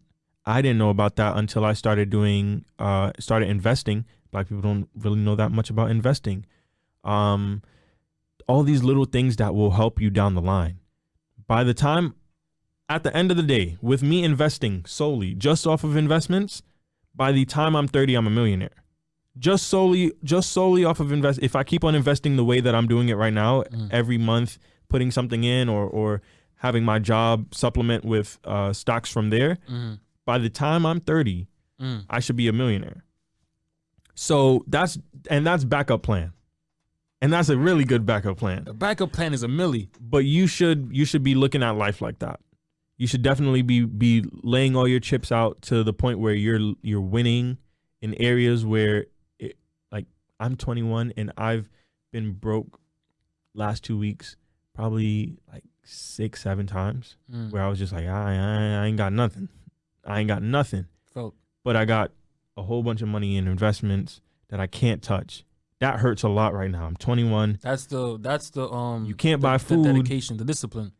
And it's not even discipline. I just can't touch it. They're like, no. If you want to touch it, taxes. And then don't you get like fees if you touch it too often too? If you touch it too early and if you touch it too often. So if it's like 40, like if you touch it early, within the first year of you buying a stock, if you sell it, you're paying, I believe it's 40% taxes or 50. Ooh. So you're paying a huge chunk. And I learned that after I used to just sell a stock just to get some money to pay for Uber or something like that. Yeah. Now I'm like, let me slow down on that and let that sit there and do its thing until it blows. But this is information that I always want to put out, like stuff like this. We could do this more often. Oh, for sure. Yeah, because we're learning too. Like 100%. You're about to put me onto somebody, that 40% on stocks, don't sell it till after that first year. And the longer you hold it, the less taxes you pay on it. The longer you hold it, the less. Same thing with real estate. I'm trying to figure out how to get into real estate. Also, I'm trying to figure out how to fix my credit. When you like, is anybody going to like the music industry? When you get to like the big enough like stage or whatever, you got to remember too, when you're getting paid, like I know when you're a smaller artist, they usually pay you in cash. You know, promoter might pay you, so that's kind of off the books. Yeah. When they have to pay you in large amounts, like wire transfers and stuff like that, sometimes you have to pay state taxes on every one of those checks. So you got to keep that in mind too. And then it's like 35% or something like that, I think. That's done. Let me double check. By the end, you're definitely giving out. You're giving the government at least $200 to $300 on every K. Or at least it feels like that. I was like, where's my check going? Like the worst thing I ever did was check the gross pay versus the net pay. I was like, well. Oh no, I'm wrong. It's not 35%. 35% is if you win like the lottery or something like that. That's where they take the bread. But the worst thing I ever did was look at my gross, and it was like way higher than what I was actually getting. I was like, well, why are they taking out money? I can't even touch it. Who is Department of Labor? Who's Department of Labor? Social Security? Why am I paying for projects? I don't even live in the projects. Like, all this stuff, but like those are things. And then there's ways to get around that. People really don't know that, but like if you have an accountant who knows what they're doing, they'll figure it out for you. They'll make you like Trump. Legally. $750. Legally. Oh yeah. I mean, I don't want to do nothing legal way. I don't want to be 60 because you know they already got an eye on you. because it's right here. I don't want to hear knock, knock, knock. It's FBI. Like, remember those taxes? They blow the door down. Nah, sometimes when you rich enough, they gonna buzz the gate and they gonna come up and drive the golf car up and knock and then arrest you out. But when I'm 60, I don't want none of those problems. I want to be everything, do it by the books. I want to be eccentric so I can make fun of my little cousins. I want to have FU money. That's gonna be so fun. That's gonna be so, and seeing that. I really thought, because I will throw this $1,000 at your face and it's gonna hurt, and it's not gonna hurt me, but it's gonna hurt you. Like, I don't want to have that type. I'm not gonna do it, but a brick of money at your face, that'll do it. That'll not. You just like the guy that got roundhouse kicked. If I do this where I put a lip in, I'm chucking it at your head. So I want to have, and that's a. No, I'm not doing that for real. It's just the thought of being able to do it. Just the thought of, like, if someone, when you hop out of a car or when you go into a store, oh my gosh, going into those watch stores, because I go in now from time to time, motivational purposes only. Be like, right. I'm gonna go get that when I get this money. But they won't talk to you. You'll come into the store, into like a Rolex store or something like that. And they won't talk to you. They'll let you walk around, and they know you leaving in 2 minutes because you can't even ask them what the price is. Want to get to the point where I walk in, and if you don't talk to me, I'm walking out, but I'm walking out knowing that I could have just spent $2.4 million. Oh, well, those are like the weird situations where you go in pretending to be broke, like, because they do judge off the clothes. Yeah, they definitely do. Oh, but I'm gonna be dripped out in Gucci, so Dapper Dan, they gonna be like, I think if I was gonna guess, if there was someone in this room with a lot of money, it's probably him with the Gucci Dapper Dan on. Probably him. No, man, but goals, life, 21, 19, 18. 18? How old are you? I am 18, turning 19 in like 3-4 weeks. Yeah. We got a lot of growing to do. I even think about some of the podcasts I love, and they're 5 years in, 6 years in, and they're now starting to buzz, and they're 30. I want to bring that down to where you don't have to be 30. Like, it looks like you got to hit 30 before you start popping. Yeah. I want to bring that down to, that's why 25 is my goal, because if I could do that at 25, I mean, everybody under me who's been looking at me. The key is to start early, though. Yeah. The key is to start early. And that's why, because I've been investing for a minute, there's younger people than me who started investing and will be richer, like will hit $1 million way quicker because they just have the, like, I'll be like, all right, I'll put $100, but then spend the rest of my money. They'll put $500 and spend the 100. I'm the reverse. I'll be like, all right, they said put $100 in here. I'm gonna put $100 in here. Okay? you took the recommendations. Exactly. You said 100. How much? 100. Okay, I'll put $100. But starting this early, like when I watched the video that told me about that millionaire thing, they said 25. They said if you start putting $100 aside into a Roth IRA by the time from 25 to by the time you're 45, 50, you should be a millionaire. You should have $1 million to your name. Now, I'm just going to start it at 21, 20. So about and I 30, also have other, 35. I don't even have a Roth IRA right now. I got to go open one up. But that's a goal. Put me onto that. Yeah, I'll definitely put you on. There's a whole bunch of stuff that you could set yourself up for life just off of just putting a little bit of money aside every month. I think we should bring these people in. Oh, for sure, have them as guests. Oh, but yeah. I think when we have a lot of stuff planned for the podcast coming, it's just like logistics and like, you know, making sure we have enough capital to do everything. Yeah. But I think we should definitely figure out a way to add like financial education or like advisement or something as like a thing. Yeah, because I mean that's an area that I'm not the greatest into, but I'm learning. Because I think as I go, something that I learned once, I remember where I saw it, but somebody said like the fastest way to get to like 6 figures quick or like to $1 million, like $1 billion, is multiple consistent. I think probably multiple consistent sources of income. You had the mustache. Multiple consistent sources of income. Like no, it wasn't Steve Harvey.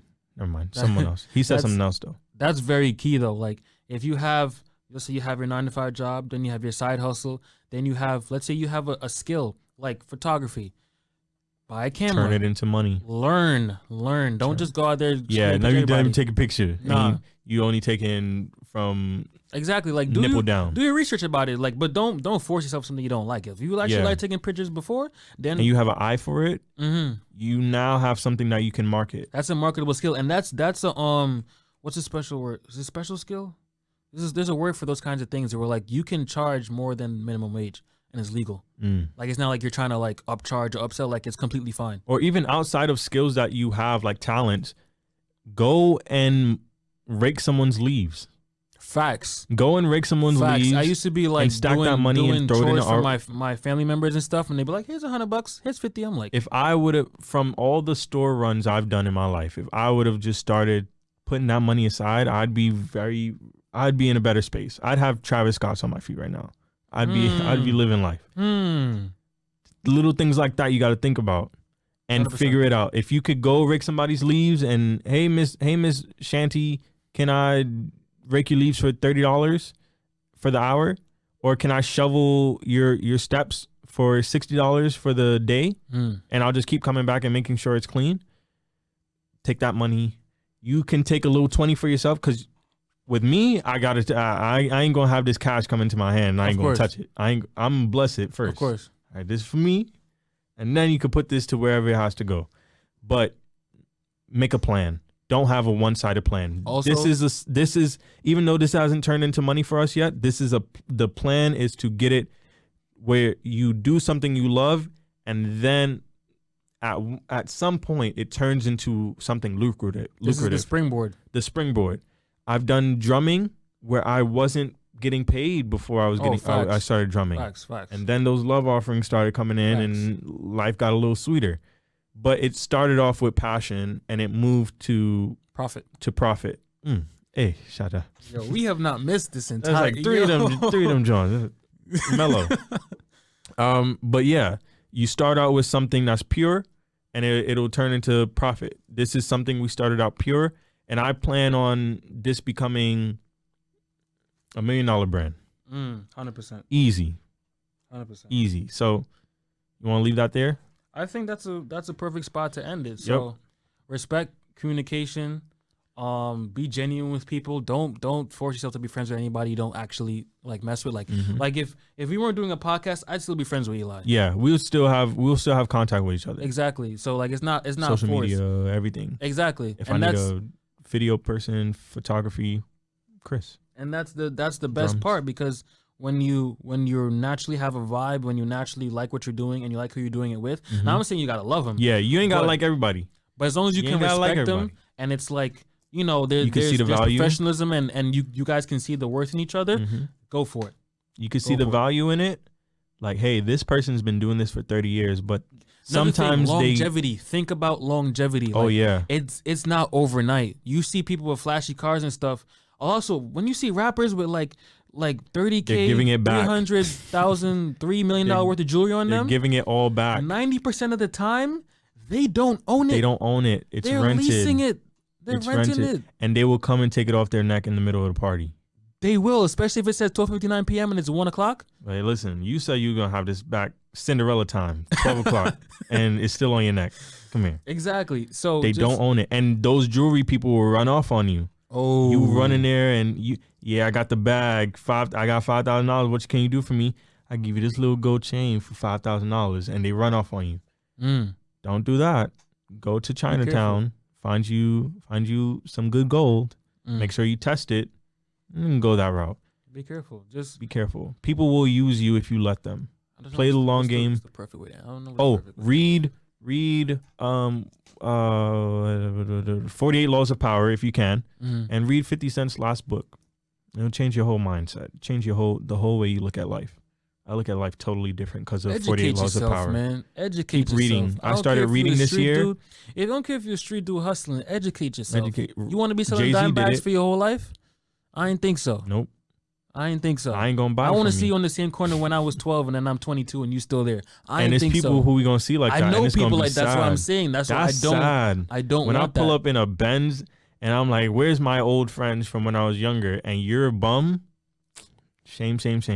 But I'm gonna go home now. But also, when you see your peoples going up, don't expect them to just drag you up with them for play nothing. a part. If you're gonna come up, play a part. Play a part. Do something. Yo, bro, I see you doing this, but this pitch needs to be filled, and you need a photographer. I have this skill, or I have this passion. Let me fill a position for you. Do you need a photographer? Do you need someone who could carry your bags? Do you need get yourself in the door? You never know where it could be. Because then you can start your own platform. You can start your own businesses, your own brands, or someone can content. see you and be like, I need someone to work for me the way he works for him. He's really, really good. Dedication. Whatever he's paying him, I'll do double. He's not paying me anything, but I'll tell you, he's paying me $600. Right there. Or they might be done with you, like, I don't need a personal assistant no more. But someone comes up and like, yo, I got like how you said, the perfect person. I know the perfect person for you, and you're not even in the room. But you just signed a deal. You put yourself in a predicament to do that over and over and over. You're gonna be set. And even though we haven't done this yet, it's common sense. Yeah, I guess that's maybe just the people we are. Yeah, it makes sense. I played it out in my head over and over. All you have to do is do this, this, and this over and over and over, and you can get it done. It's simple as that. Simple as that. It's not one-sided. Get multiple forms of income. Figure it out. You can do it. Stop telling yourself no. Stop stopping yourself. I don't care where you come from. I come from Georgetown, Guyana. Let me be real with y'all. I come from Georgetown, Guyana. Oh gosh. My family was on a farm. It was a little house in the prairie for my grandparents and my great grandparents. Okay, so don't say this is all the stuff our show. I do for our culture, for our families, for our people. It's not new. Like it's not. No, it is new. It is new. It's new to our family. 100%. 100%. My mom was telling me every time she sees me, she's like, when I was your age, I was doing none of this. I was just going to school, come home, help my mom cook. My mom said she was doing radio, and she used to play drums. And I was like, huh? But I'm aiming to do it on a bigger level. That's the next part. Always push it. Always push it. My brother, I look up to him, and we can end on this. I look up to him, and he's always been the only person I knew who had some form of money. So if I needed to look and see what money looked like, I look over here, and it's this guy. He looks like money. And then I got to a point where it was, all right, I respect him, I love him, and he still is that motivation for me. But my goal is to pass you by 1,000 times, not just 1,000, 1,000 times. I'm planning on going big. I don't know how I'm gonna do it, but there's so much stuff I want to do. Where there's a will, you can't build a school on $500,000. You just can't. Yeah, you gotta be a millionaire. You gotta have money. You can't go build that big house that you want with sitting behind a cubicle. You just can't. You gotta rely on yourself. And I think we're building that gene right now, where we're going and trusting ourselves and trusting our feet first. Because I didn't go to college. This is me trusting my feet. This is me trusting my gut. Hey, man. All I got to say is hustle, baby. Hustle. Hard. All right. That's the ending. Yeah, this was a good podcast. I learned a lot. Gave out a lot of gems. We're not supposed to say that. They're supposed to say that. Well, I'm telling for you. You learned a lot, right? Facts. You just imagine someone in the background saying, yeah, Eli, I did learn a lot. Okay, so it's your boy Spit City Chris. And it's your boy Eli. And this was For the Culture. Thank you for listening, for watching. Share it. Send it to your moms. Send it to your uncle. Like and review. Like and subscribe. Like and subscribe. Comment on YouTube. And that's what's up. That's it. Today's National Spine Day. Facts. Go break some backs.